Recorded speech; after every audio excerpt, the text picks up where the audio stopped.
ప్రభు నామమున మీ అందరికీ వందనాలు. ఈరోజు దేవుని వాక్యము వాగ్దానం. నిశ్చయముగా నీవు నీ చేతుల కష్టార్జితము అనుభవించెదవు. నీవు ధన్యుడవు, నీకు మేలు కలుగు. కీర్తన 128 రెండవ వచనం. అమూల్యమైన దేవుని బిడ్డలారా, మన ప్రభువును ప్రియరక్షకుడైన యేసుక్రీస్తు శక్తివంతమైన నామమున మీకు శుభాలు తెలియజేస్తూ ఉన్నాను. ఈ వాక్యం నిశ్చయముగా నీ కష్టార్జితాన్ని అనుభవిస్తావు, నీకు మేలు కలిగిద్ది, నీవు ధన్యుడు అని వాక్యం సెలవిస్తుంది. యెహోవా యందు భయభక్తులు కలిగి ఆయన త్రోవల యందు ఎవరైతే నడుస్తారో ఆ వచనం ప్రకారం ఉన్న వారికి దేవుడు దీవిస్తానంటున్నాడు. ప్రియ దేవుని బిడ్డలారా, కుటుంబం అంతయు దేవుని యొక్క ఆశీర్వాదాలను పొందుకొనవచ్చు. అయితే మనం ఈ ఆశీర్వాదం పొందుకున్నట్టుగా ఏం చేయాలి? మన పూర్ణ హృదయముతో మనము ఆయన వెతికినప్పుడు నిశ్చయంగా మనము అటువంటి గొప్ప ధన్యతను పొందుకొనగలం. దావీదు ప్రభువుని ఎంతగానో ప్రేమించాడు. యెహోవా నా కాపరి, నాకు లేమి కలగదు అని చెప్పాడు. దేవుడు సమస్తము చక్కని మార్గాన్ని దయచేశాడు ఆయన.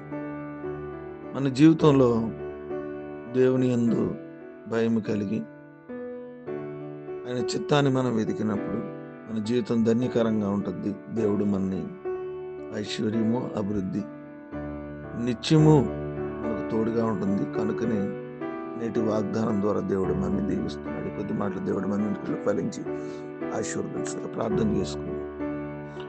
ప్రేమగల మా పరలోకమందున్న తండ్రి, రాత్రంతా కాచి మరొక శ్రేష్టమైన దినాన్ని ఇచ్చారు.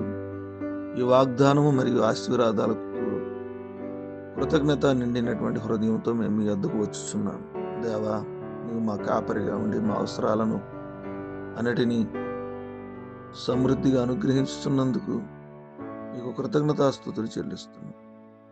మమ్మను నీకు అతి సమీపంగా ఉంచుకున్నాము. దేవా, నీవు మా రక్షకునిగా, మా నాయకునిగా అంగీకరించినట్లుగా మా కృప చూపు. ప్రభువా, దావీదు వలె నీలో ఉన్న అత్యధికమైన దీవెనలు పొందుకున్నట్లు సహాయం చేయి. దేవా, ఈ మార్గంలో నడవడానికి మరియు దేవా, మేము నీ మార్గంలో నడవడానికి మరియు మా పూర్ణ హృదయంతో నీ యందు భయభక్తులు కలిగి ఉండడానికి మా కృప చూపు. ప్రభువా, మేము ప్రతిరోజు నిన్ను వెతుకుచున్నప్పుడు మా కుటుంబాన్ని మరియు మమ్మల్ని ఆశీర్వదించు.